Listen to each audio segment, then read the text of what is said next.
नमस्कार दोस्तों, zero period के इस नए वीडियो में आपका स्वागत है। आज हम बात करेंगे क्वांटा सीरीज़ की 58th वीडियो में कुछ ऐसे सवालों पर जो आपके लिए इम्पोर्टेंट है और आपके डिफरेंट कॉम्पिटिटिव एग्जाम में आपको ज़रूर हेल्प करेंगे। अलग अलग तरह के चैप्टर, अलग अलग तरह के टॉपिक्स पे रिलेटेड ये क्वेश्चंस हैं और सबका एक कुल मिला के कॉम्बिनेशन करके एक कलेक्शन मैंने तैयार किया है जो आपके लिए इस वीडियो में देखने को मिलेंगे। स्टार्ट करते हैं। पहला जो क्वेश्चन है वो आपको मिक्सचर एलिगेशन से मिल रहा है। In what ratio must water be mixed with milk costing ₹30 per litre in order to get a mixture worth of ₹18 per litre. ये क्वेश्चन है। अब इस क्वेश्चन में ये कह रहा है वो कि 30 रुपये पर लीटर की कॉस्ट है और उसको 18 रुपये पर लीटर की कॉस्ट बनानी है उसको, और उसके लिए उस दूध में कितना पानी हमको मिलाना पड़ेगा, किस रेशियो में हमको पानी मिलाना पड़ेगा, ये हमको देखना है। तो मिक्सचर एलिगेशन का बहुत सिंपल सा क्वेश्चन है ये। आप कॉस्ट प्राइस ऑफ अगर देखते हैं, कॉस्ट प्राइस ऑफ 1 लीटर ले लें अगर, तो इसका एक तरफ आप वाटर ले लें, एक तरफ मिल्क ले लें। वाटर अगर ₹0 का है तो मिल्क अभी ₹30 का है, और इनको दोनों को मिला करके मीन जो हमको बनाना है वो 18 लीटर्स का बनाना है। मतलब ये दोनों मिल जाएंगे, वाटर भी मिलेगा उसमें और मिल्क भी रहेगा, और उसके बाद जो नया रेशियो बनेगा उसके हिसाब से हमको नया रेट डिसाइड करना है कि इसका रेशियो क्या रहेगा। तो 30 में से 18 माइनस हो जाएगा, यहाँ पे 12 आ जाएगा, और यहाँ 18 में से 0 माइनस होगा तो 18 आ जाएगा। तो कुल मिलाकर के बात आ रही है 12 और 18 की। तो 12 और 18 का रेशियो है। इसको और मैं सिंप्लीफाई करूँगा तो 6 दूनी 12 और 6 तिया 18, यानी कि 2:3 का रेशियो बन रहा है। तो नया जो रेशियो बनेगा, इन वाट रेशियो बोला इसने, in what ratio must water be mix. तो वाटर को आपको 2:3 के रेशियो में मिक्स करना पड़ेगा। ऑप्शन ए में ये ऑप्शन दिया हुआ है, आप उसको टिक लगा सकते हैं। इस सवाल में ये कहता है shopkeeper sold her 2 toys, one at 45% loss and another at 30% profit. If the cost price of the two toys are in the ratio 1:2, what is her percent profit or loss? अगर मैं इनके कॉस्ट प्राइस को इनके ratio पे ही ले लेता हूँ, जैसे कॉस्ट प्राइस ऑफ 1 जो है वो मैं 100 रुपये ले लेता हूँ, और कास्ट प्राइस ऑफ 2 जो है वो मैं 200 रुपये ले लेता हूँ, क्योंकि 1 और 2 का रेशियो इसने दिया कास्ट प्राइस का। अब इनको ये बेच रहा है, बेच कैसे रहा है? पहले को बेच रहा है 45% लॉस पे। तो 45% लॉस पे जब इसको बेचेगा तो यहाँ पे एसपी क्या क्या बन जाएंगे, इसका 55 रुपीज़ बन जाएगा, क्योंकि 100 रुपये की चीज़ को 45% लॉस में बेचेगा तो वो उसको 55 रुपये में बेचेगा। दूसरा जो बोल रहा है वो ये कह रहा है कि 200 रुपये की चीज़ है उसको 30% के प्रॉफिट में बेचेगा। तो 30% का प्रॉफिट मतलब 100 रुपये पे 30 रुपये कमाएगा तो 200 रुपये पे 60 रुपये कमाएगा। तो इसकी सेलिंग प्राइस जो बनेगी वो 260 हो जाएगी। अब इन दोनों को अगर मैं जोड़ देता हूँ तो मुझे टोटल सेलिंग प्राइस मिलेगा। टोटल सेलिंग प्राइस कितना आ जा रहा है? 5 और 6 5 11 और 2 और 1 3, 315। टोटल कॉस्ट प्राइस कहाँ पे आ जा रहा है? ये 300 आ जा रहा है। तो 300 रुपये की चीज़ को 315 में बेच रहा है। कुल मिला के उसको 15 रुपये का प्रॉफिट हो रहा है। 15 रुपये का प्रॉफिट हो रहा है 300 रुपये में। तो 15 को 3 से भाग कर दो आपको परसेंटेज प्रॉफिट मिल जाएगा।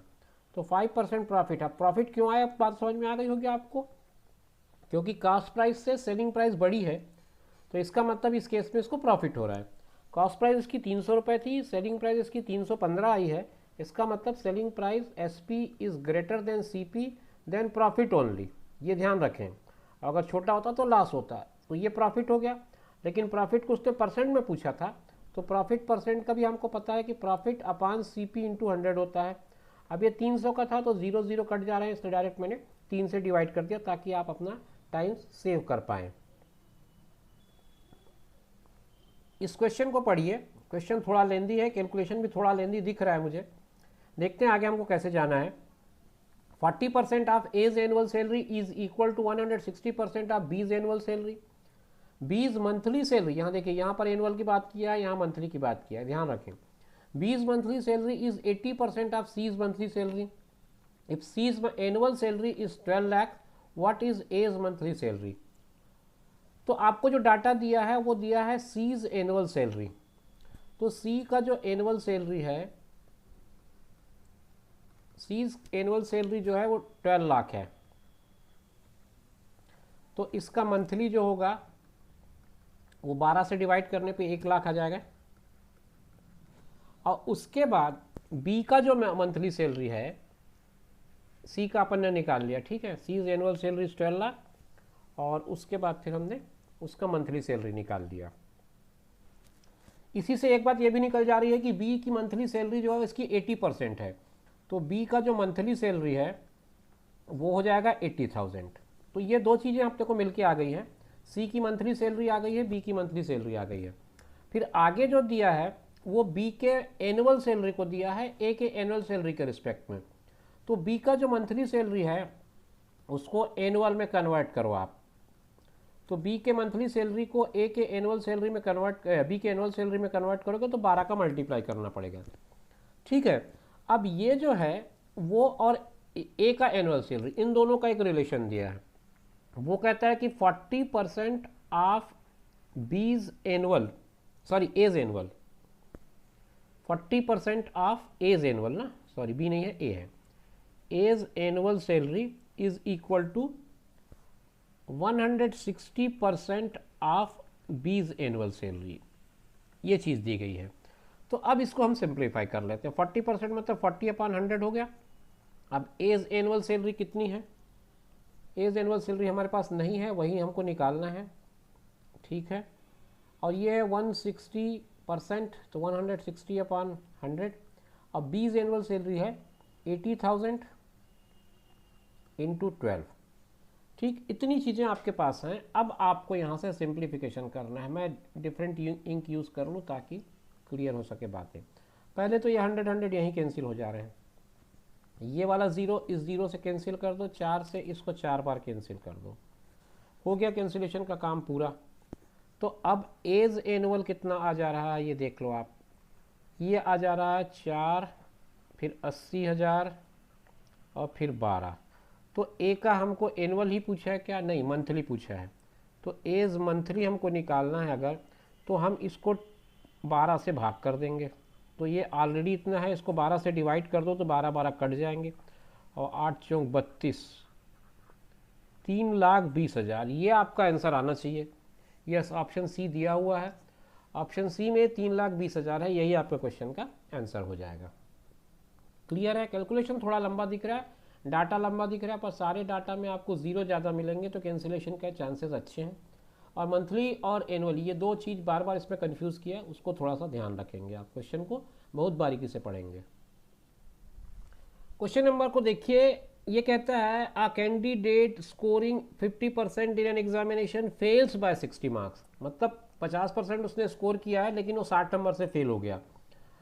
अनदर कैंडिडेट स्कोर 75% मार्क्स, 75% पाया उसने और 20 नंबर ज़्यादा पाया पासिंग मार्क्स से।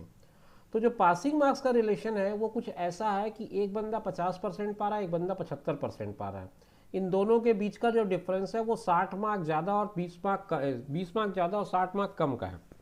अगर पासिंग मार्क्स x होता सपोज, तो कहने का मतलब ये है कि एक बंदा x में 60 नंबर और पाना पड़ता उसको, और दूसरे बंदा जो है वो x में 20 नंबर कम कर दे, तो दोनों एक दूसरे के बराबर हो जाते हैं, दोनों पासिंग मार्क। तो पासिंग मार्क का जो डिफरेंस आएगा वो आ जाएगा 60 धन 20, यानी कि 80 का डिफरेंस है, क्योंकि ये x तो कैंसिल हो जाते हैं।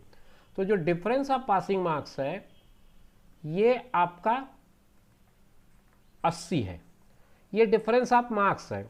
और डिफरेंस ऑफ परसेंटेज जो है वो आपका दिया है 75 और 50 का, यानी 25% का डिफरेंस है।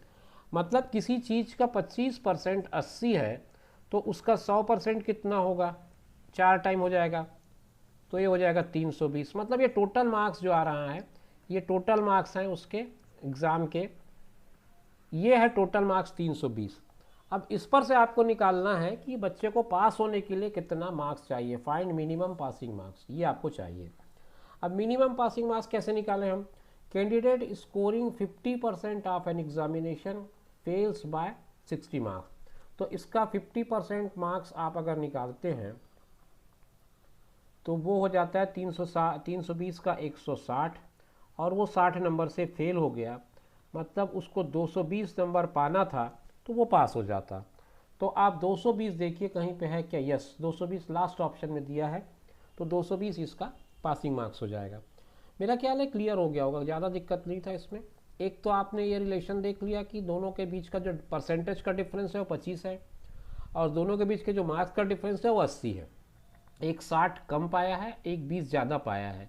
तो एक कम है एक ज़्यादा है, डायरेक्ट आप इनको माइनस नहीं कर सकते, आपको इनको प्लस करना पड़ेगा, क्योंकि एक जो है वो 60 नंबर कम पा रहा है, एक जो है 20 नंबर ज़्यादा पा रहा है, एक पॉजिटिव है एक निगेटिव है। तो आप इनको डायरेक्ट माइनस नहीं करेंगे, इनको प्लस करेंगे आप। तो आपका जो डिफरेंस ऑफ मार्क्स है वो 80 आएगा, और डिफरेंस ऑफ परसेंटेज 725 था। बस आपको इसको इक्वेट कर देना है। On an MCQ test type test consisting of 500 questions, Navya answered 80% of the first 250 questions correctly. What percent of the other 250 questions does she need to answer correctly for her grade on the entire exam to be 60%? देखिए इसमें क्या 500 questions हैं, तो अगर हमको simply अगर जाना है तो हम ये कर लेते हैं कि एक नंबर का एक क्वेश्चन पे एक मार्क मान लेते हैं। तो 500 क्वेश्चन है तो 500 मार्क्स हो गए इसके, 500 क्वेश्चन के 500 मार्क्स। उसको चाहिए कितना, नव्या रिक्वायर्ड 60% मार्क्स। तो कितनी की रिक्वायरमेंट होगी उसको, कितने मार्क्स की रिक्वायरमेंट होगी, 500 का 60% कितना होगा ये आप देख लें, ठीक है। तो 500 का 60% आ जा रहा है 300, मतलब नव्या को 300 नंबर चाहिए अगर उसको 60% मार्क्स ओवरऑल लाने हैं। तो अब उसने किया क्या है ये देख लें। शुरू के 250 क्वेश्चन है उसमें उसने 80% मार्क्स लाए हैं। तो 250 क्वेश्चन है तो 250 मार्क्स भी हैं, उसका 80% कितना बन गया ये देख लो आप। उसका 80% आपका हो जा रहा है 25 अट्ठे 200। तो ऑलरेडी उसने 200 मार्क्स ले आए हैं फर्स्ट पार्ट में। अब सेकेंड पार्ट में उसको चाहिए कितना, 300 मार्क्स उसको चाहिए था, उसमें से 200 मार्क्स नव्या ने ले आए। तो नव्या को 100 मार्क्स की और ज़रूरत है। 100 मार्क्स कितने में चाहिए, बाकी बचे हुए 250 क्वेश्चंस में। तो उसको अब क्या करना है ये हम देख लेते हैं। क्या पूछा है, what percent of other 250 questions, yes percentage पूछा है।